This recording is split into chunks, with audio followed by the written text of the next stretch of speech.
સ્વામી નારાયણ ભગવાનની જય, લક્ષ્મી નારાયણ દેવની જય, ગઢપુરપતિ શ્રી ગોપીનાથજી મહારાજની જય, શ્રી નર નારાયણ દેવની જય, શ્રી રામચંદ્ર ભગવાનની જય, શ્રી દ્વારિકાધીશની જય. ઓમ નમઃ પાર્વતી પતિ હર હર મહાદેવ. સીતારામ.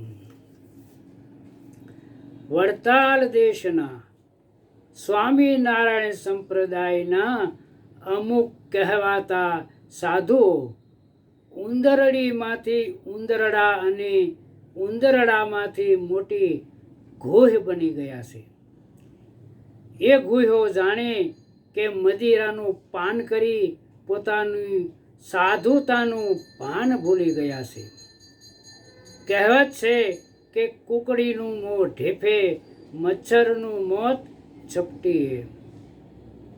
બફાટિયા સાધુઓ એક પછી એક દ્વારકાધીશ, ગંગા મૈયા, શિવજી, જલારામ બાપા વિશે બફાટ કરી સમગ્ર હિન્દુ સમાજની શ્રદ્ધા અને લાગણી દુભવી છે. કહેવત છે કે ખાચર, ખુમાણ અને વાળા એના ન કરવા કદી છાળા. ખાચર, ખુમાણ અને વાળા એના ન કરવા કદી છાળા.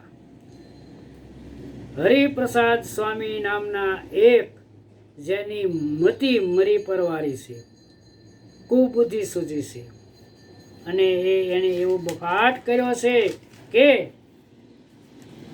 આ હરિપ્રસાદ નામના સાધુએ એવો બફાટ કર્યો કે એભલ ખાચર ગઢપુર ગામના ધણી પહેલા દારૂ પીતા હતા. આ સાંભળીને સંપ્રદાયના તમામ સંતો ભક્તોના દિલ અને લાગણી દુભાણી છે. એભલ ખાચર પહેલેથી જ કૃષ્ણ ભક્ત હતા.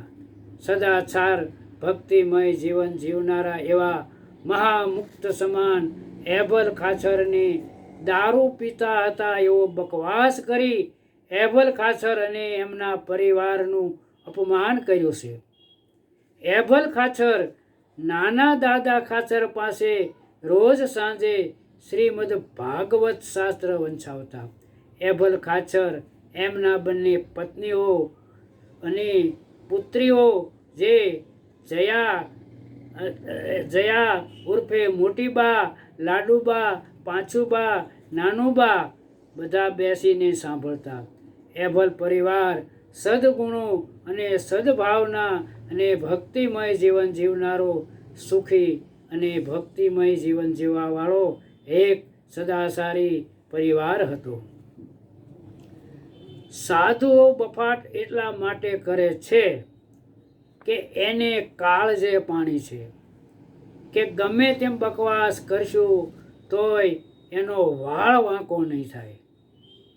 એભલ ખાચરને કલંક લગાડનારો બફાટ, આ બફાટ કરનાર સાધુ હરિપ્રસાદે સ્વામિનારાયણ સંપ્રદાયમાં ખળભળાટ મચાવી દીધો છે.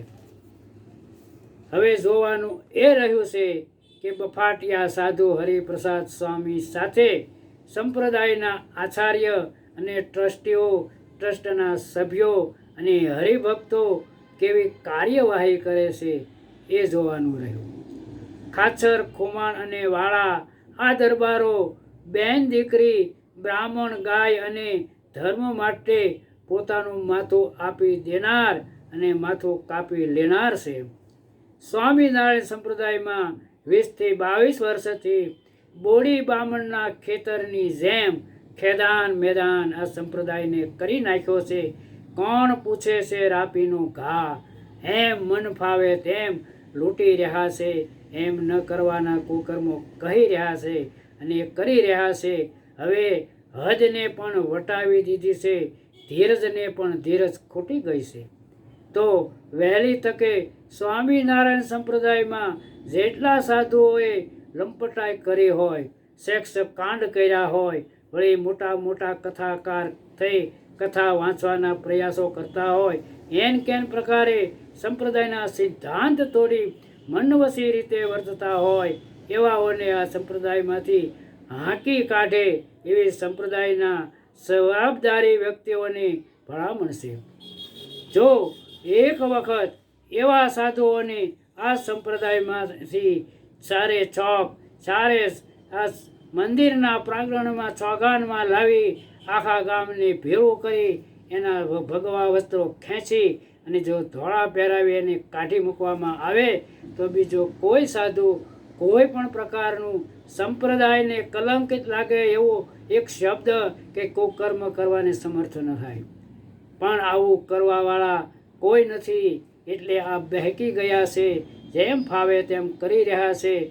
માટે હવે સરકારશ્રીને પણ નમ્ર વિનંતી છે કે હવે તમે આ સંપ્રદાયમાં કંઈક ધ્યાન આપો, આવા સાધુઓને કંઈક લગામ આપો તો આ સંપ્રદાયમાં સુખ અને શાંતિ થાય. આજે સ્વામિનારાયણ સંપ્રદાય સારી દુનિયાની આંખે ચડી ગયો છે.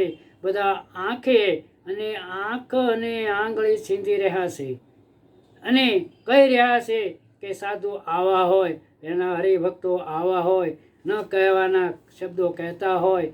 અરે ભગવાન સ્વામિનારાયણને પણ ન કહેવાના શબ્દો કહેતા હોય તો આ એટલી હદે આ સાધુ બહેકી ગયા છે.